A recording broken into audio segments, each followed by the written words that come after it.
severely annoyed. I've already filmed this video, but my camera didn't save it and whatever. So here we are, we're doing it again.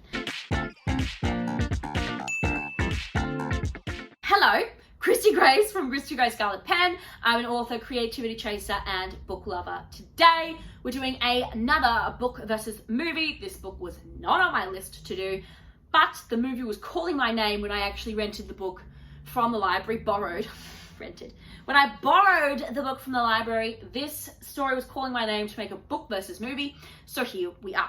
If you want lots of in-depth details, check out the blog post, christygracescarletpen.com, because I'm going to go into a lot more detail. I had a lot of thoughts about this one, so there'll be a lot more detail there, but today we're just doing a quick little exploration, so let's go. Especially considering I've done most of this already, and now I'm just redoing it. So, the one I read was The Lion, the Witch, and the Wardrobe by C.S. Lewis.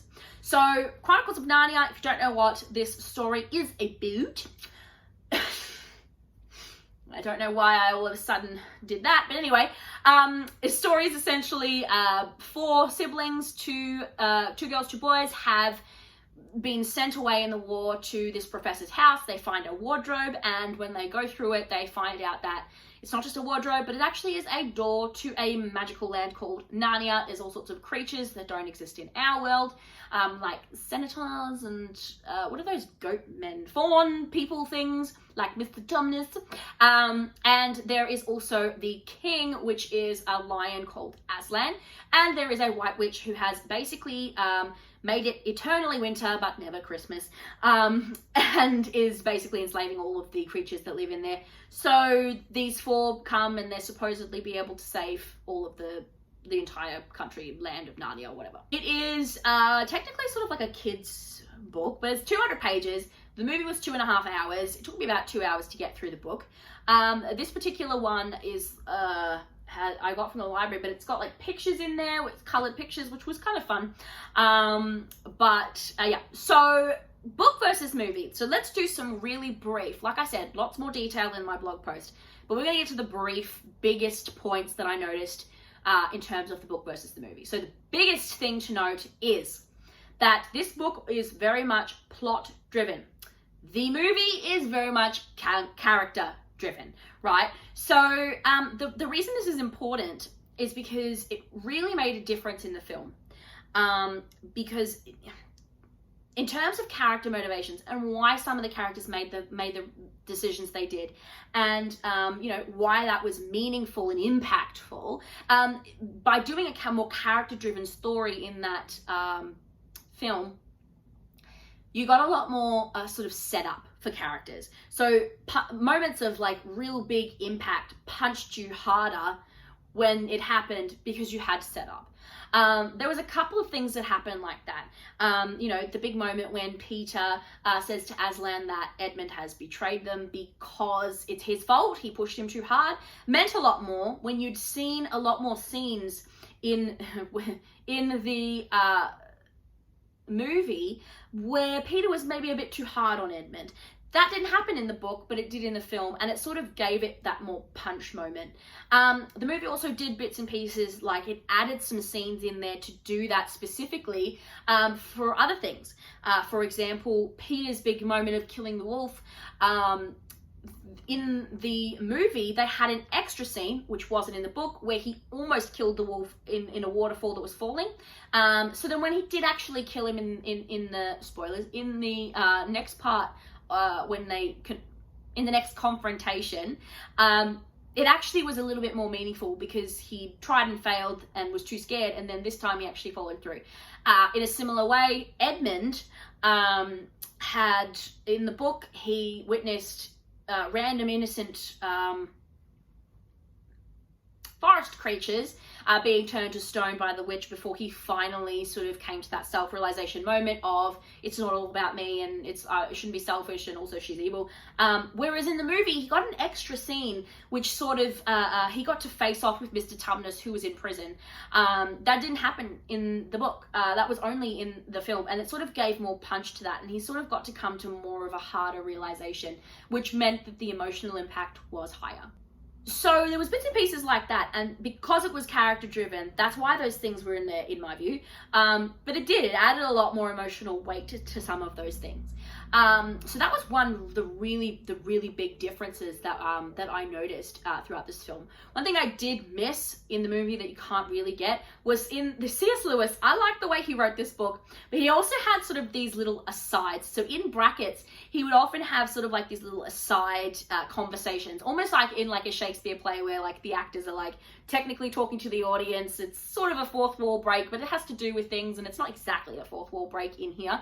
But it's just like these extra funny bits for us, and I feel like it's because he was writing this for his niece, and it really comes across like that. Like, it's a special story between him and his niece, and that's really how it comes across, and it's really cute, and it's really funny, and it brings sort of this levity and sort of fun moments in there. That's like this extra bit of information, but it's quite funny, and so it sort of was like our little secret type stuff, which was really so cute. I enjoyed that. Sometimes when books have been made into movies, they tend to miss a lot of the really great, important things. One thing I will say about this movie, they didn't do that. So I was very impressed. They actually got most of the actual plot, most of the actual really important parts were actually in the movie. Shocking. They kept a lot of it, and they did a really great job. One thing I noticed throughout was these little touches, which were actually really great. For example, when Lucy goes and meets Mr. Tumnus for the first time, she's in his house. She sees the books on his shelf. The novel by C.S. Lewis lists some of those books. And in the film, when she goes to Mr. Tumnus's house, she walks over to his bookcase, and we get to see the books with those titles. So there was little bits and pieces that they added that probably wasn't necessary, but I was really appreciative of, and I thought was a really great nod to the novel. It was bits and pieces, like these little Easter eggs almost, that if you hadn't have read the book, that probably would have seemed less important or less meaningful. I really enjoyed that. I think the movie did a good job of doing that and representing pretty much most of what was in the book, and especially the important parts. So that was really nice. I will say too, look, I was really impressed. So this movie was made a while ago now. And some of the creation, like the animation, or like whatever you want to call it, the mythical creatures like centaurs and whatever, some of them were a little iffy. Most of them I think were relatively good in terms of like they looked relatively solid. Like there wasn't anything necessarily wrong with them. They didn't look that bad.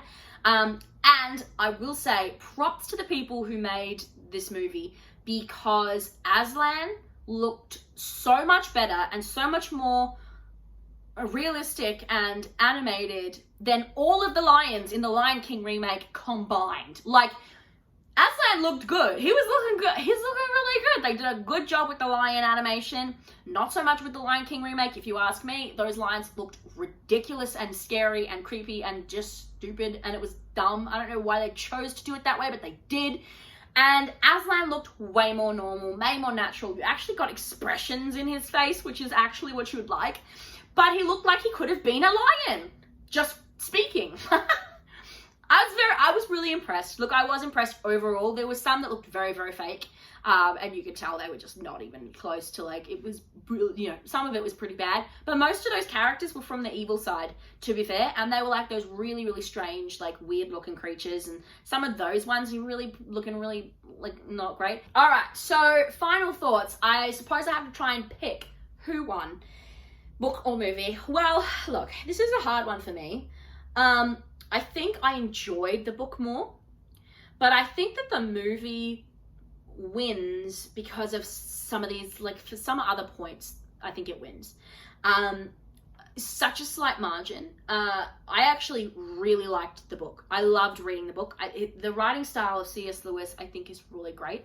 And reading it was really nice. It wasn't too long, so it wasn't ridiculous, but no, I prefer the book, reading the book, to watching the movie. But I think that the movie wins. You got a lot more depth, and there was a lot more emotional impact in some of the scenes. And I think that being able to visualize some of these incredible moments and these incredible sort of creatures and places was really nice. Especially when you have something so descriptive. The one thing I will say though, my pet peeve about, well, not pet peeve, my one criticism, I suppose, like major criticism I had of the book is people explain their magic systems, and if you don't really explain a magic system, people get quite annoyed and frustrated because we can't understand some of these things. Narnia didn't really explain its magic system, why things worked the way they did, how the magic worked, that sort of stuff. They didn't really explain it.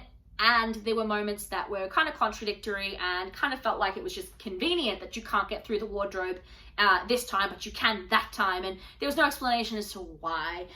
Potentially there was in more books or in more movies, there was potentially an explanation. But if you're only reading The Lion, Witch and Wardrobe, there is no reasoning to some of this magic and some of... They did explain some of it, like the deep magic that was existed from the first, whatever. They did explain some elements of that, but for some of these other bits and pieces, it just was never explained and never explored.